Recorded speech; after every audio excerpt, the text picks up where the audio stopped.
നമ്മൾ ഇപ്രാവശ്യത്തെ forest restoration ചെയ്യുന്നത് വയനാട് കാടുകളിലാണ്. വയനാട്ടിലെ തോൽപ്പെട്ടി വന്യജീവി സങ്കേതത്തിനകത്ത് സെന്ന നിർമ്മാർജ്ജനം ചെയ്യുന്ന പരിപാടിയായിട്ടാണ് ഞങ്ങൾ ഇപ്രാവശ്യം വന്നിട്ടുള്ളത്.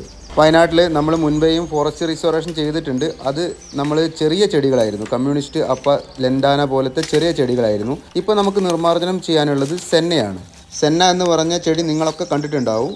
വയനാട്ടിൽ നമ്മൾ മുത്തങ്ങ കാട്ടിലൂടെയും തോൽപ്പെട്ടി കാട്ടിലൂടെയും ഒക്കെ പോകുമ്പോൾ നല്ല മഞ്ഞ കളറിൽ കാടിൻ്റെ ഇരുവശങ്ങളിലും പൂത്തിരിക്കുന്ന ഒരു ചെടി കാണുമ്പോൾ നല്ല ഭംഗിയാണ് കാണാൻ അല്ലേ. ഇതേ ആവശ്യാർത്ഥം തന്നെയാണ് 1980കളിൽ നമ്മുടെ ഫോറസ്റ്റ് ഡിപ്പാർട്ട്മെൻറ്റിൻ്റെ സോഷ്യൽ ഫോറസ്ട്രി വിഭാഗം കാടിൻ്റെ സൗന്ദര്യവൽക്കരണം എന്ന ലക്ഷ്യത്തോട് കൂടിയിട്ട് സെന്ന അമേരിക്കൻ ഉഷ്ണമേഖലാ പ്രദേശങ്ങളിൽ നിന്നും കൊണ്ടുവന്ന് നമ്മുടെ കാടുകളിലൊക്കെ നട്ടിട്ടുള്ളത്.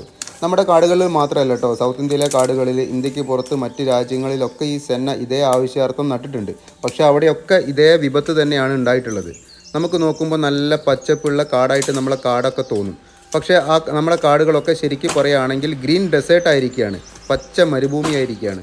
ഈ ഒരു സെന്ന മുളച്ചത് കാരണം അല്ലെങ്കിൽ സെന്ന വ്യാപിച്ചത് കാരണം നമ്മുടെ തനതായ കാടൊക്കെ നശിച്ചു. നമ്മുടെ കാട്ടിലെ ജൈവ വൈവിധ്യങ്ങളൊക്കെ നശിച്ചു കഴിഞ്ഞു. നമ്മുടെ കാട്ടിലെ വന്യമൃഗങ്ങൾക്ക് ആവശ്യമായിട്ടുള്ള കുറ്റിപ്പുല്ലുകളും ചെടികളും ഒന്നും മുളയ്ക്കാതെ ഈ സെന്ന മാത്രമായി കഴിഞ്ഞു. ഈ സെന്നയുടെ അടിയിൽ ഒരു കുറ്റിപ്പുല്ലുകളോ മറ്റ് പുതിയ ജൈവ വൈവിധ്യങ്ങളോ ഒന്നും തന്നെ ഉണ്ടാകില്ല.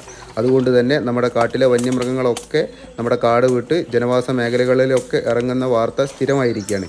അതിനൊരു പ്രധാന കാരണമാണ് ഈ സെന്ന പോലത്തെ അധിനിവേശ സസ്യങ്ങൾ നമ്മുടെ കാടിൽ വ്യാപിച്ചു എന്നുള്ളത്. സെന്ന മറ്റു അധിനിവേശ സസ്യങ്ങളിൽ നിന്നും തികച്ചും വ്യത്യസ്തമായ ഒരു അധിനിവേശ സസ്യമാണ്. ഇത് കുറച്ച് വലിയ ഒരു തടിമരം ആയതുകൊണ്ട് തന്നെ ഇത് വേരോടെ പിഴുതു മാറ്റുക എന്നുള്ളതാണ് ഒരേ ഒരു പോംവഴി.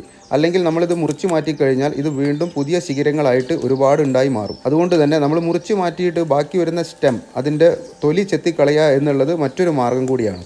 ഈ ഒരു റീസ്റ്റോറേഷൻ ക്യാമ്പിൻ്റെ മുഴുവൻ വീഡിയോയും നമ്മുടെ യൂട്യൂബ് ചാനലിൽ അപ്ലോഡ് ചെയ്തിട്ടുണ്ട്.